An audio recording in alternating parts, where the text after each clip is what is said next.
This past weekend, many of the new cards from the set that is 2 sets out in the TCG, which is Savage Strike, got revealed, and many of you have probably already participated in discussion about these new cards, or maybe you just saw them sort of as you passed by through your Facebook feed. But in today's video, I wanted to talk about one of them in particular, the new Pot card. Now, this is tentatively named Pot of Indulgence. It very likely will be changed. I know a lot of times people get attached to these OCG translations, but really they're not so much translations as they are fanlations.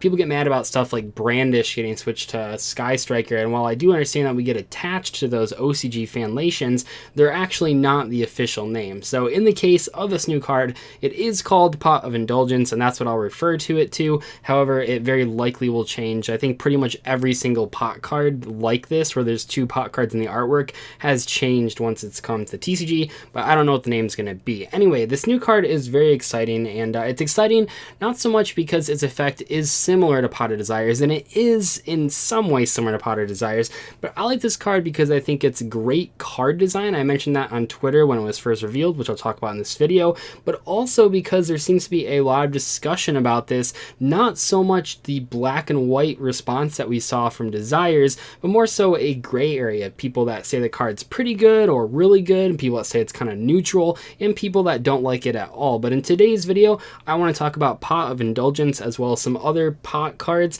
and see how they fit into the line leading up to Pot of Indulgence. Anyway, let's jump right in. Before we read this new card's effect, it is very important to understand which decks play Pot of Desires. Now, conventionally, the decks that are playing Pot of Desires are decks that really want more draw power and don't care too much about the cards in their deck. That might sound obvious, but Pot of Desires is not for every strategy. It fits in decks like True Dracos and Blue Eyes and lots of rogue strategies that play plenty of 3-ofs, but you don't really see Pot of Desires in a deck like Goki. And then there's cards like Eater of Millions, which is sort of the opposite, but it will be related to the Pot of Indulgence because Pot of Indulgence banishes from the extra deck.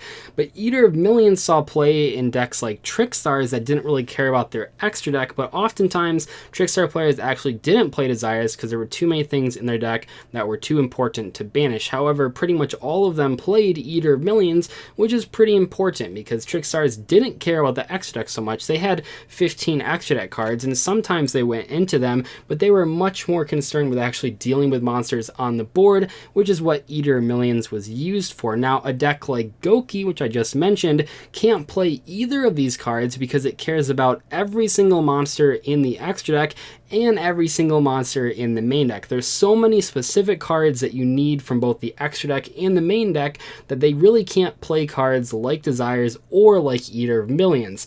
That brings us to Pot of Indulgence, which is basically the cross between Eater of Millions and Pot of Desires. Pot of Indulgence reads as follows. At the start of your main phase 1, banish either 3 or 6 of your face down extra deck cards randomly face down, and then draw 1 card for every 3 cards you banished. Also, for the rest of this turn, after this card resolves, you cannot draw cards with card effects. So there's a lot to unpack here, and there's a lot that I've seen other people miss when they were replying to my tweets and also just on YouTube in general. So I'm going to unpack everything. First off, you have to activate this card kind of like Cold Wave at the start of your main phase 1. Now, this is a big deal, and it's one of the things that kept Pot of Dichotomy from being a competitively viable card. Sure, it saw some play in a couple decks, but the main reason that Pot of Dichotomy did not see mass play in a lot of different decks is because just like this card, you had to use it as the first thing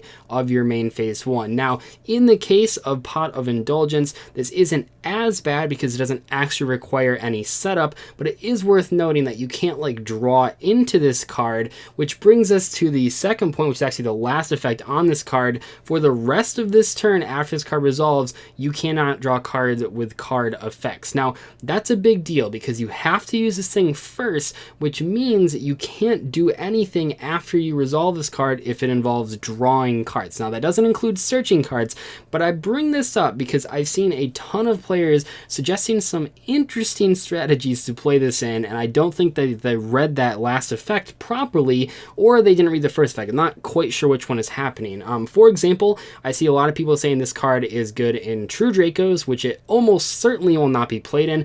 If you use this card in True Dracos, if you happen to open with it, you now have turned off Heritage, Card of Demise, and Pot of Desires, three of the most important cards for a True Draco strategy. I've also seen people suggesting this card for Monarchs. Once again, if you use this card, you can't resolve Karaz, you can't resolve Pantheism. That's a big deal in that strategy. Not that Monarchs are super relevant right now. I've also seen people saying, I mean, just in general, I've seen this card suggested in a ton of Card of Demise strategies, which I don't really understand, because maybe they think that you can draw into this card with Card of Demise and then activate it, but you can't. It has to be the first thing you do. So you can't play this card in a deck that has any other forms of draw power. That's really important. Now, one of the reasons that I think this card is very skill intensive is because it lets you banish 3 or 6 cards from your extra deck, and they have to be face down extra deck cards. Now, some people saw that and said, what does that even mean? Well, it means you can't banish Pendulum monsters. That's very important.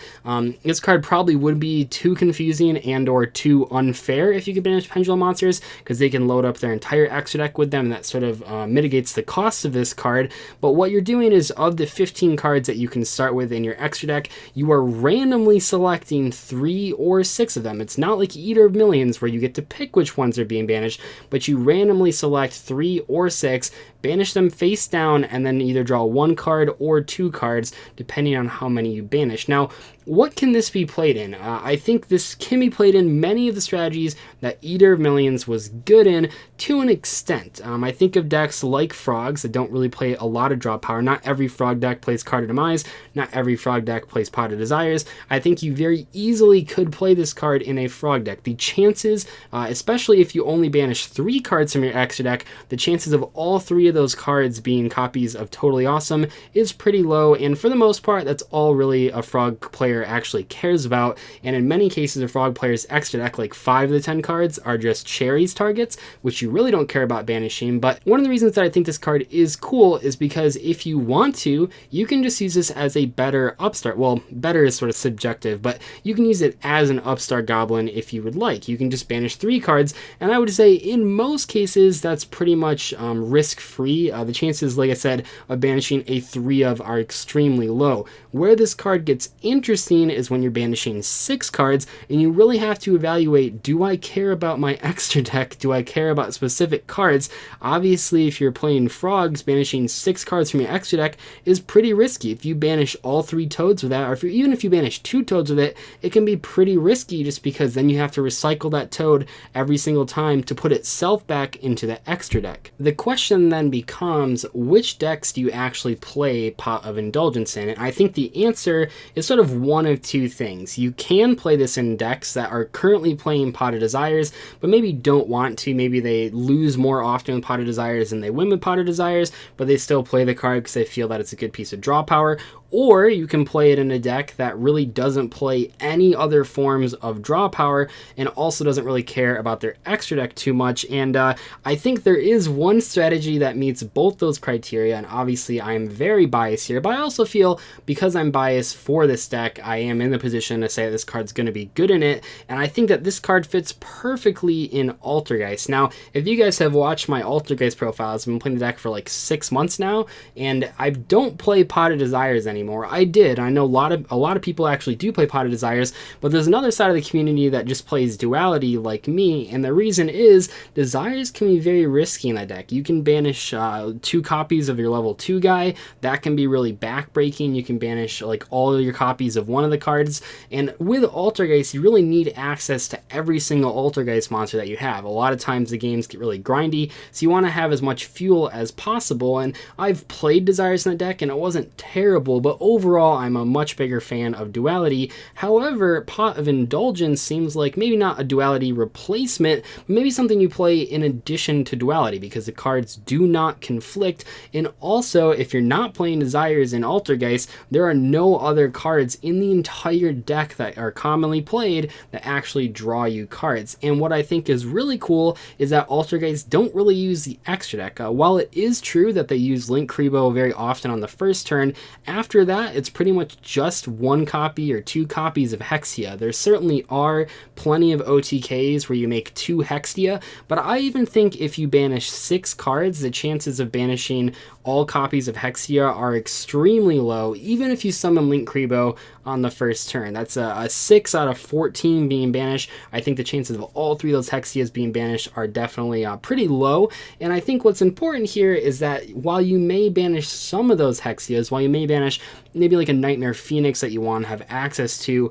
in the long run, those 2 draws are going to be really helpful for actually advancing your game state. And I would say just in general that the chances of banishing good extra deck monsters is a lot less risky than the chances of banishing good main deck monsters, because pretty much all the Altergeist main deck monsters are really good. So when we compare this card to Pot of Desires in Altergeist, I think that Pot of Indulgence will win out pretty much every time, and I would assume that when this card does get released, if Altergeists are still in the metagame as a rogue deck, as a competitive strategy, people will play this card instead of Pot of Desires as long as they can afford it, because let's be real, this card's going to be a secret rare. It's going to be probably $50 or more, just like Pot of Desires when it came out. Konami's definitely going to break our wallets on this card, but I'm really excited for Pot of Indulgence. I don't know what it's going to be called, but I think this card is fantastic. I think the card design leaves so much control in the player's hands. They can choose to banish 3, they can choose to banish 6, they can play this in decks with other draw cards if they want to take the risk of maybe opening just 2 of them at the same time, and that could be kind of awkward, but maybe they just want to increase the amount of draw cards they have. You certainly can play this in a deck with other draw cards. It just certainly lowers the impact of it, but I think it's a cool card. Let me know what you guys think about it in the comment section below, what decks you think will play it. Maybe I missed something. Right now I really do think Altergeist is like the prime fit for this, but there might be some other rogue strategies that don't want to banish from the main deck but are perfectly fine banishing from the extra deck. Let me know what you guys think about it. Thank you so much for watching. I'll see you later. Goodbye.